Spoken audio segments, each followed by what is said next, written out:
Did you know there are at least 2 4-letter words that you can't say at IEP or ARD meetings? Now, we'll be revealing what those 4-letter words are in a few minutes. If you are new to our show, I'm Charmaine Tanner. I'm a parent, a retired teacher, an advocate, because I want you to be an even more effective advocate so your child is safe, happy, and learning each day at school. So our video today is actually the 4th and final video in a series we've been doing about principled negotiations, which comes from that best-selling book, Getting to Yes. So what we've done in the first video, and let me show you here, is we talked about how to solve people problems at meetings. And one of the things that we talked about was, instead of having that tug of war game and that kind of power struggle that we often see at meetings, is to use the concept of principled negotiations. And again, that's from that Getting to Yes book. So that was our first video in the series. Then our second video was all about how to get to yes at meetings. And here we looked at the difference between positions and interests, and why it's so important to know those underlying interests that people have. And that's where we need to be having the discussion. So that was video 2 in our series. Then our third video last week was how to create more options at the table, because there are many possibilities. And one of our favorite quotes is, when you have exhausted all possibilities, remember this: you haven't. So today we're going to finish up our series, and we're going to be talking about, instead of those censored 4-letter words at meetings, what 4 powerful phrases that you can use instead. So I welcome you. I will post the other links for the previous videos in our post description. So if you missed any of those videos, you can come back and rewatch those. The other thing that I wanted to talk about is what we had said last week a little bit, is when we're looking at different options, it's not just the placement option, but you have choices, the team has choices and options as to what the goals are going to say, what accommodations are going to be used, assistive technology. So throughout that whole IEP process, you have options and choices. And last week we talked about brainstorming. So we think outside of that IEP box and get some other options on the table. But then it's like, well, great, we've got this brainstorm list of options, but now how do we decide which is going to be the most appropriate to use with your child? So if you have been in those places where, you know, maybe the district or the school is allowing you to think of some other possibilities, but to get the district or the school to actually decide on doing something differently might be challenging, let me know in the comments. Say hi so I can welcome you. If you are watching the replay, make sure that you know that you can still type in comments, because I'll come back and I'll answer them. Now, what I've been doing for our shows is, after the live show is done, I've been taking some of the key takeaways from that video and putting them in a document that I'm calling show notes. So if you would like to get the show notes for today's video, just type the word decide in the comments. You'll get the key takeaways with the timestamp, so it's like real easy to go back to the video and find that particular point. You'll also get quotes that helpful and useful for you to share with others. You'll get additional resources besides the ones that we've mentioned in the video. So if you'd like to start receiving show notes, just type the word decide in the comments and we will get you set up to get that. So we've talked about, there's these 4-letter words that we shouldn't be using. But, sometimes it's like so frustrating at meetings and it's like, if I could just say this word, I think things would be so much better. Well, guess what? Guess what one of those 4-letter words are that you should not be saying at IEP or ARD meetings. So type in what you think one of those 4-letter words might be. And I'll show you here. So one of the 4-letter words that we can't use is best. B-E-S-T. I mean, there are times when you would just say, why don't we just decide what is best for my child? And that's what we're going to provide.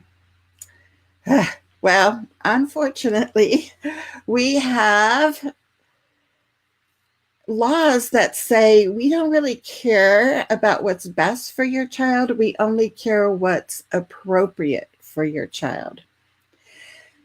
So, years ago, and I don't hear it very often, but years ago they used to say, your child isn't guaranteed a Cadillac. All we have to do is provide them a Chevy. And it's like, But we do want to make sure whatever we decide on at that meeting is going to be appropriate for your child. So what's the word appropriate mean? And if we look at in the context of free appropriate public education, what does that phrase appropriate mean, right? Because maybe what I think is appropriate for my son is like totally different than what the school members are thinking. So let's go back here and I'm going to show you a quote from the Supreme Court decision of Andrew F. versus Douglas County Schools. And this was a unanimous decision from the Supreme Court. And the main issue in this case was, what does the word appropriate mean? What is an appropriate education?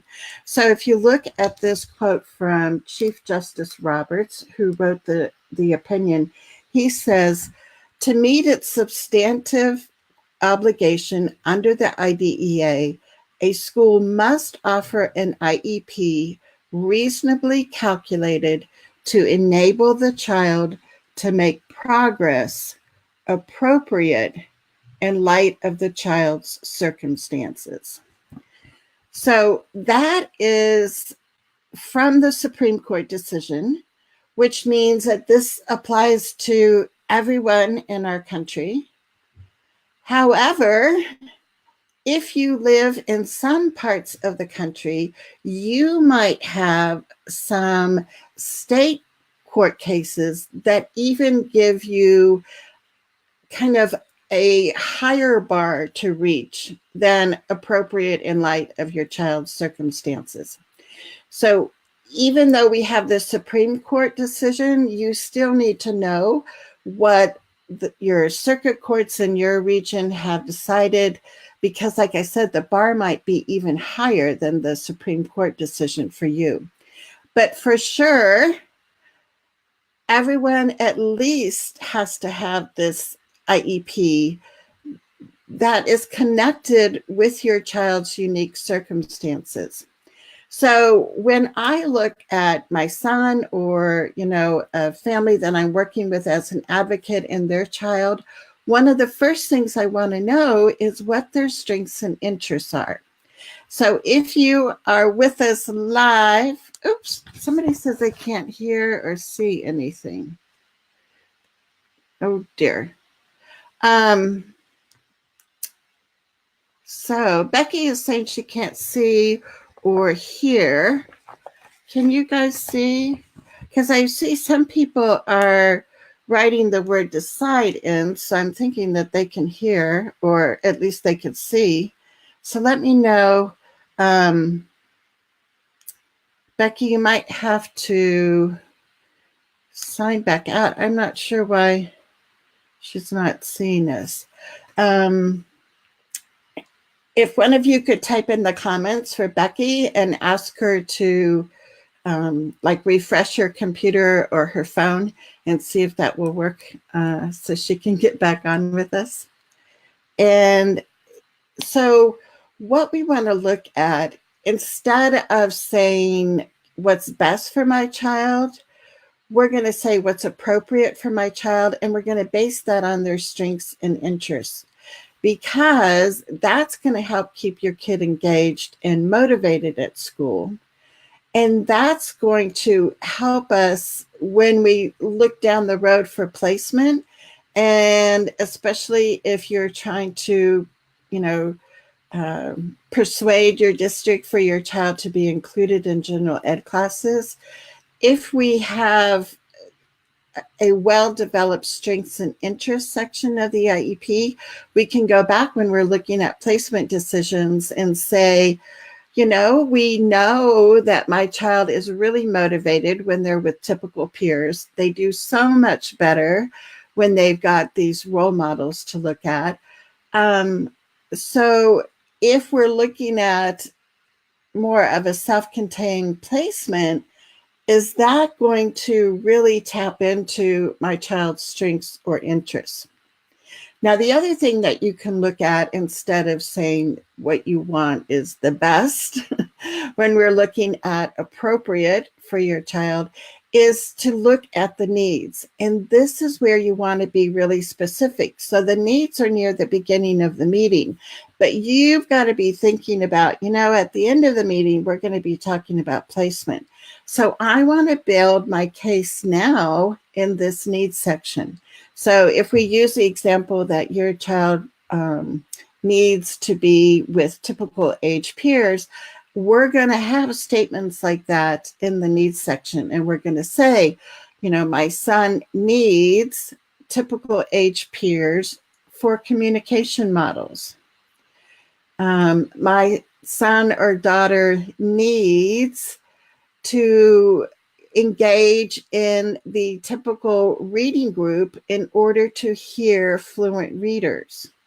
Or maybe my child needs to be with typical age peers for positive behavior role models. Then when you get to that end of the meeting and you're deciding on the placement, and the school is offering the option of a more segregated, more restrictive placement, you can say, let's go back to the needs, because that's one of the things that we're supposed to be using as our criteria for making a decision. Is this going to meet my child's needs?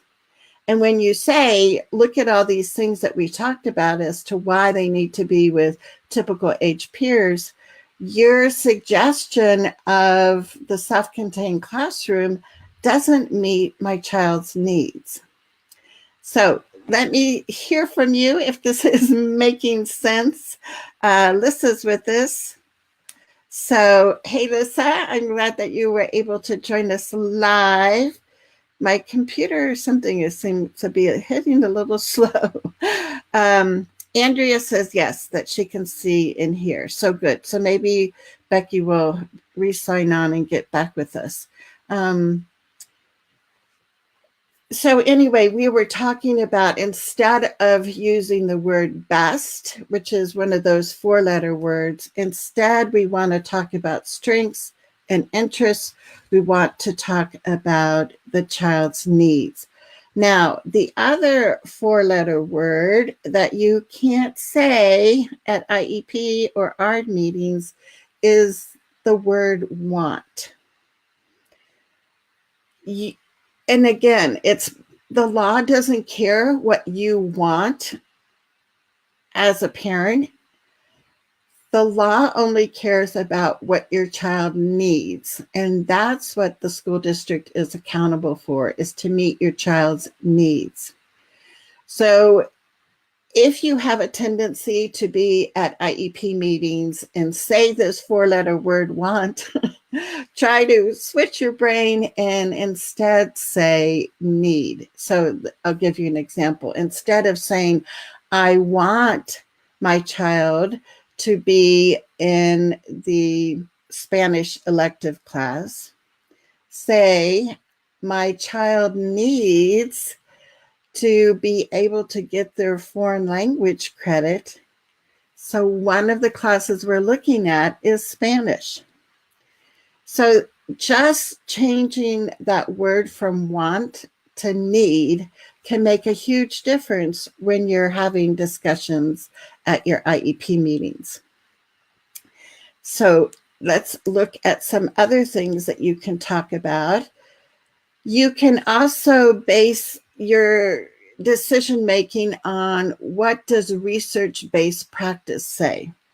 So the school district might, or the teacher might have a favorite way of teaching math or reading, but there might not be much research to support that that's an effective method based on your child's unique needs, right?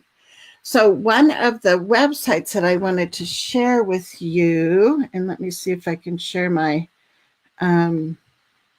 my screen here with you, is,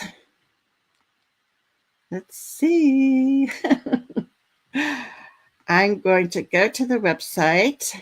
I'm going to say it's a Chrome tab and show you how you can find out what works and what research has said. So I don't know if you've ever been to, and I've got to see now, I've got to pull this up here. I've got too many windows that are open. So let's see. I got to bring it up. It's like I need a producer here to do all these buttons. Okay, so here we go.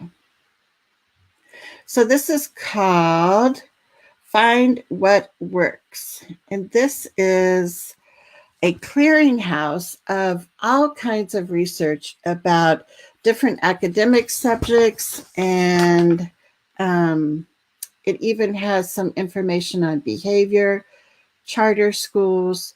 So if this is something that, and I got to make sure that you're seeing this. Yes. If this is something that you want to kind of explore, I'll put the link in the show notes. So remember, if you want the show notes, just click on or type in the word decide and I'll get you the show notes. But anyway, so let's look. So let's say that we're looking for some research-based information about teaching students to read. So we'll go to the literacy tab here. Let's see, I've got all these other little windows. And so you can filter it by the topic. They'll have a variety of reading programs that you can click on and learn more about. Like Read 180 is a popular program. It's a computerized reading program that a lot of middle school and high school students use. And you can go down through here and you can see, you know, for reading fluency, it says that there's been 2 studies that meet the standards of Read 180 would help with reading fluency. And then you have to look, this was done on 4th to 6th graders. Here is where it talks about literacy achievement. There's been 6 different studies to show that Read 180 helps that. And the grades that were used were 4th through 10th grade. So this What Works Clearinghouse site is something that I think you want to explore later. And like I said, I will put the link in the show notes. And if you want the show notes, just type in the word decide. So one of the topics that is on this website is also behavior. Now you see there's hardly any programs listed here, and you can see that these were all for really young kids. So there's a good bit of information. You can also go where you're going to do more filters. Like you can say, well, I want something for 3rd grade in behavior. And it will show, well, there's one result for that, and it will pull that one up. But anyway, one of the criteria that you want to use when you're deciding on accommodations, or if your child's going to be in a small group, if they're going to get large group instruction, is to look at what research has said. And of course, we know there's a ton of research about how inclusive education not only helps your child, but the other children in the classroom also. So one of the things that I often talk about is we don't want to just print off all these research-based articles and start sending them, email them into the teachers once a week. Because just like our kids learn in different ways, teachers learn in different ways. So we want to look at what is going to meet that learning style of the teacher. They might not want to read research-based articles. They might want to listen to a podcast about inclusive ed. They might want to see a video about it. They might want to talk to another teacher in the building that has experience with it. So when we're looking at ways that we can help the team decide on something that's going to meet our child's needs, sometimes we have to provide some extra information for them. So when we're talking about how do we decide what's going to be most appropriate, we want to look at your child's strengths and interests. We want to look at their needs, figure out what research-based practice says. We don't want to have money or a lack of training be a reason why a district decides something. The other thing that we want to make sure, and sometimes I think we forget about it, but is it age appropriate for your child? So when you're looking at even like a reading goal for your child, and if your child is in middle school but is reading on a 1st grade level, we want to make sure in that reading goal, we talk about they're going to be using age appropriate reading material. And there are a lot of high interest, low vocabulary books out there. But, I just had a mom email me the other day, and she took a picture of this, I will call like a baby book that her middle schooler was being asked to read during reading time in the special ed room. And the teacher was wondering why the student was acting up and refusing to read. And it's like, well, look at this book that you're giving them. I mean, I don't know too many middle school boys that would be wanting to read this, pretty, almost like a kindergarten level kind of illustrations and words in it. That's not going to be appropriate for your child. So there are ways, even when you word your goals in your IEP, when you decide on the specific wording in there, one of the criteria that you want to use is this going to be age appropriate for my child? So I would love to hear some of your comments. So Andrea is saying, love this idea of setting the need. Yes. And that's that's why I see like the IEP really needs to be done in the order of, these building blocks. And sometimes I have parents and they say, I need an advocate because I don't agree with the placement that the district wants to do. So we're going to have a meeting and we're just going to talk about placement. And it's like, no, that's like jumping ahead, and you're probably not going to be successful if you just try to talk about placement, because whatever you think is appropriate for a placement, you've got to build that case way at the beginning of the meeting. Like I said, with the strengths and interests, with your child's needs. You can't just jump.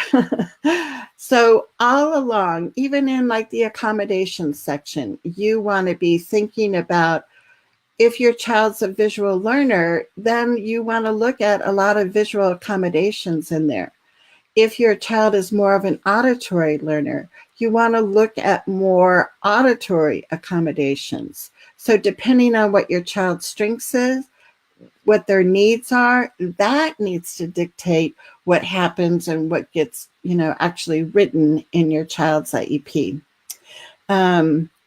So the other thing I was going to mention is I had one more slide from the Supreme Court decision, and I actually have a little ebook that I wrote about that Andrew case. If you want that Supreme Court book, let me see where we are here. Just type it in the comments.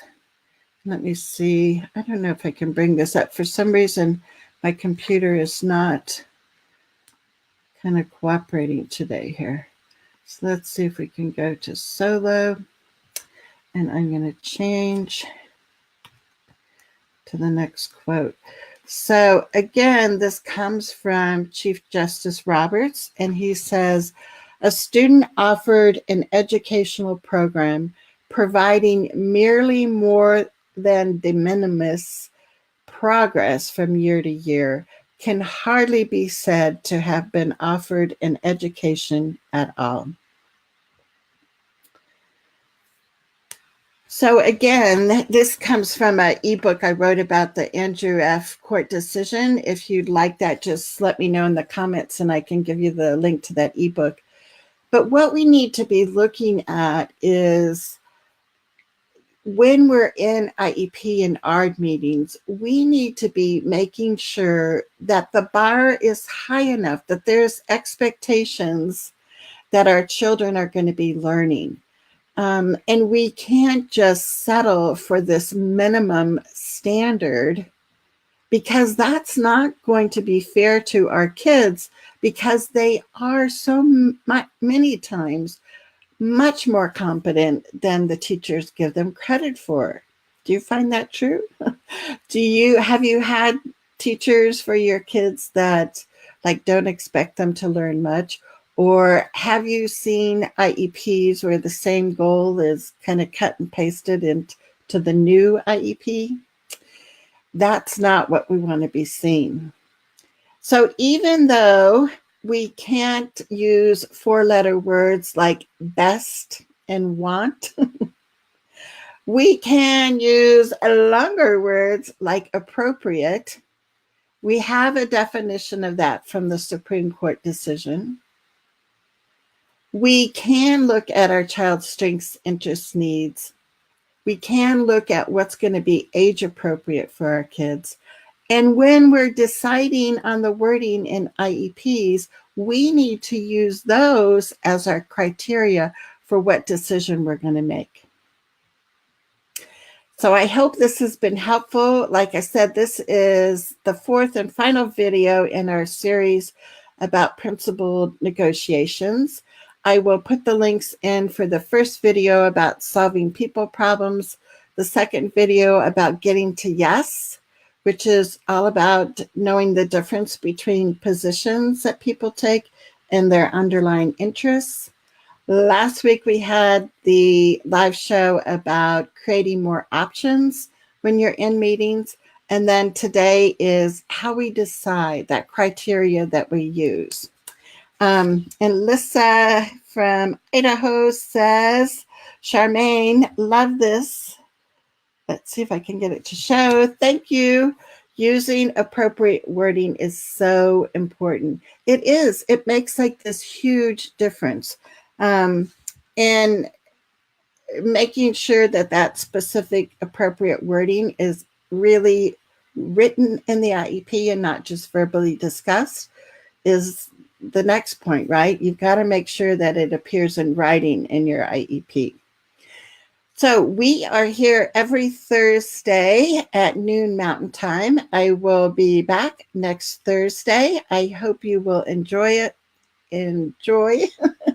our shows and join us for our next show. And until then, I'm Charmaine Tanner, and have a terrific ending to your week. Bye-bye.